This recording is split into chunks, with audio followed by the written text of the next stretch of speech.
سلام خدمت همراهان کانال مووی فلای.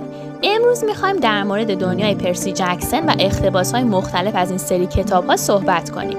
به صورت کلی شبیه ترین مجموعه به دنیای پرسی جکسون سری کتاب‌ها و فیلم‌های هری پاتر هست، چون هر دوی دنیای بزرگ و جذاب و خلق میکنن و اگه به این دنیا علاقه دارین از پرسی جکسون هم لذت میبرین. خالق کتاب‌های پرسی جکسون آقای ریک رایردن هست. این نویسنده در ابتدا مدرس تاریخ یونان و روم باستان بود. زمانی که پسر نوجوانش ازش درخواست کرد برای راحت‌تر یاد گرفتن خدایان یونانی و داستان‌های مرتبط به اونا یک سری داستان براش به وجود بیاره، اون اولین کتاب پرسی جکسون رو برای پسرش به صورت شفاهی گفت. پسر ریک رایردن انقدر از این داستان خوشش اومد که به پدرش اصرار کرد که این داستان رو چاپ کنه. نکته جالب اینجاست که شخصیت اصلی این داستان پسر نویسنده است، یعنی در واقع برگرفته از پسر آقای ریک رایردن هست. شخصیت داستان مثل این پسر بیش‌فعالی داره و همچنین یک اختلال به نام خوانش پریشی یعنی دیسلکسیا داره که در این بیماری شخص نمیتونه کلمات رو به درستی تشخیص بده.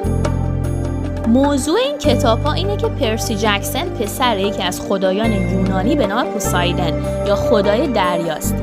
پرسی در 13 سالگی متوجه میشه که تمام داستان‌هایی که در مورد خدایان یونانی گفته میشه واقعیت داره و برای راحت کردن روند داستان خالق اثر میگه که اولیمپ یا شهر خدایان با تمدن غرب تغییر مکان داده و الان در آمریکاست. سری کتاب‌های پرسی جکسون ابتدا 5 کتاب بودن و به شدت پرفروش بودن. میشه گفت بعد از هری پاتر این سری کتاب‌ها از پرفروش‌ترین سری کتاب‌های فانتزی دنیاست. 5 کتاب اولیه بین سال‌های 2015 تا 2009 نوشته شدن و استقبال بی‌نظیری از کتاب صورت گرفت. 180 میلیون نسخه از این کتاب در سرتاسر دنیا فروخته شده و این کتاب به بیش از 50 زبان زنده دنیا ترجمه شده و آثار بسیاری بر اساس اون ساخته شده. فیلم موزیکال، ویدیو گیم، سریال و 2 فیلم سینمایی اقتباس‌هایی هستند که از این سری کتاب‌ها صورت گرفته. یکی از اقتباس‌های این مجموعه فیلمی با عنوان پرسی جکسون and the Lightning Thief از مجموعه 5 کتابی با عنوان پرسی جکسون and the Olympians هست. این فیلم با بودجه 95 میلیون دلاری ساخته شده و 226 میلیون دلار فروش داشت. بعد از این فیلم هم فیلم دوم با عنوان پرسی جکسون and the Sea of Monsters یا همون پرسی جکسون و دریای هیولاها ساخته شده که بر اساس کتاب دوم مجموعه بود. این فیلم هم 90 میلیون دلار بودجه و 200 میلیون دلار فروش داشته. سریالی که در حال حاضر در حال پخش هست و مهمترین اقتباس از این سری کتاب‌ها محسوب میشه. برخلاف فیلم‌های قبلی، این سریال داستان کتاب رو تغییر نمیده و واقعاً موفق بوده. میشه گفت دلیل عدم موفقیت فیلم‌های قبلی هم این بوده که بخش‌های از داستان رو تغییر میدادن و نمیتونستن درست جمعش کنن. توی راتن تومیتوز این سریال میزان موفقیت 96% رو داره که واسه یه فیلم فانتزی خیلی بالاست و نشون میده که بالاخره قراره یک اقتباس موفق از این کتاب‌ها رو داشته باشیم. سریالی هم با عنوان پرسی جکسون and the Olympians به معنی پرسی جکسون و خدایان اولیمپ ساخته شده و قرار اتفاقات کتاب اول مجموعه یعنی کتاب پرسی جکسون و دزد سائقه رو کاور کنه. این کتاب بر پایه شخصیت پرسی جکسون هست و زمانی شروع میشه که پرسی 12 سالشه. اون پدر خودش رو نمیشناسه و با مادر پدرخونده‌اش زندگی میکنه. در چند دقیقه اول سریال ما متوجه میشیم که پدر پرسی پوسایدن یعنی خدای دریاست و اون یک نیمه خدا هست یا همون دمیگاد. اونجا مکانی برای تربیت و آموزش این افراد وجود داره که بهش میگن کمپ هفت بلاد یعنی کمپ افراد دورگه. دوست صمیمی پرسی یعنی گروور نگهبان شخصی اونه و قراره از اون محافظت کنه. پرسی متوجه میشه که گروور یه سایتر یا نیمه بز هست و دوست دیگه‌ای که پرسی پیدا میکنه اسمش آنابث هست. آنابث دختر آثنا یا همون خدای هوش و ذکاوته.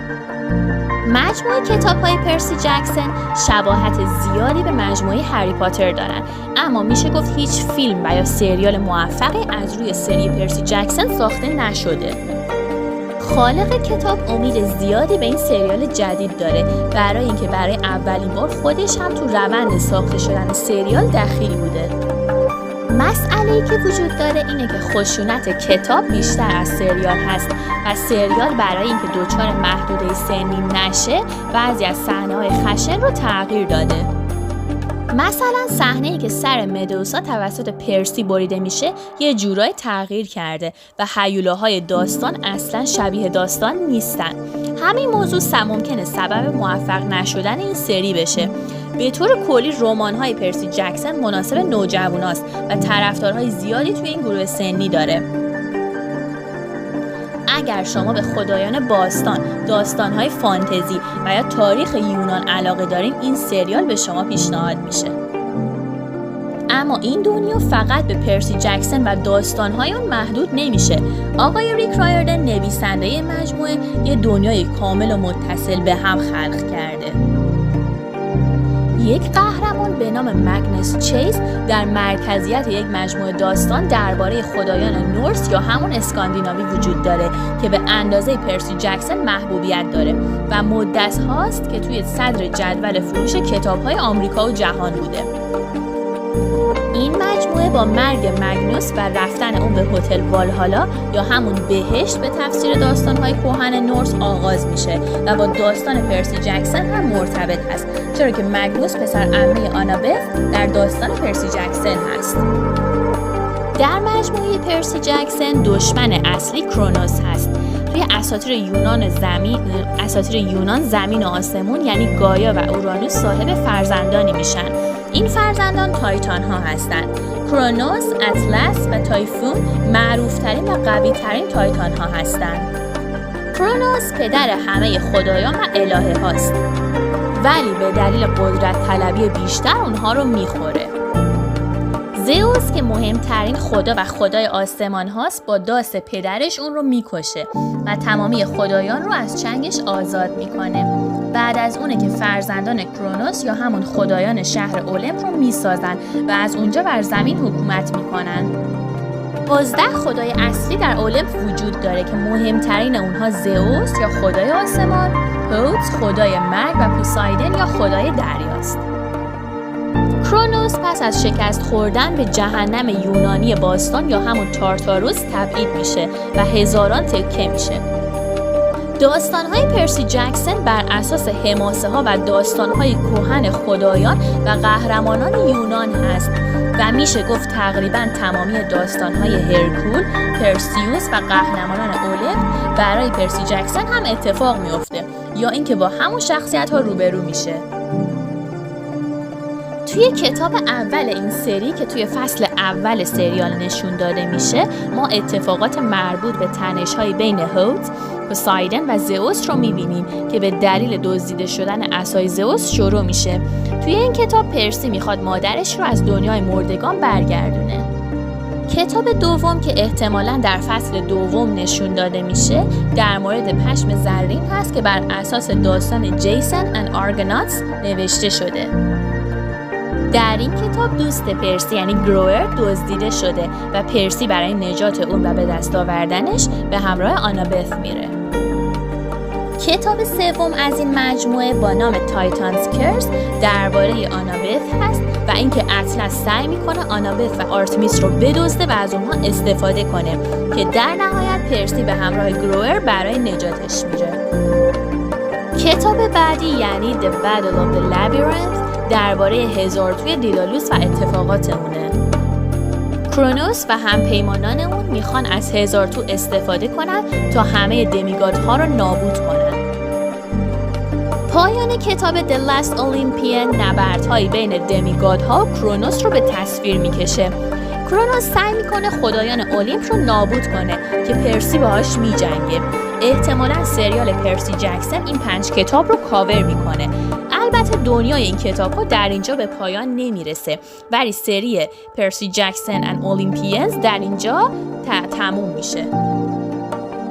در سال 2023 آقای ریک رایردن دوباره نوشتن یک سری کتاب با محوریت پرسی جکسون رو شروع کرد که با عنوان پرسی جکسون and Heroes of Olympus نامیده میشه. این مجموعه 3 کتاب داره. The Chalice of the Gods و Wrath of the Triple Goddess از این مجموعه به چاپ رسیدن. اگر که ویدیوی ما رو دوست داشتین لطفاً لایک و سابسکرایب یادتون نره.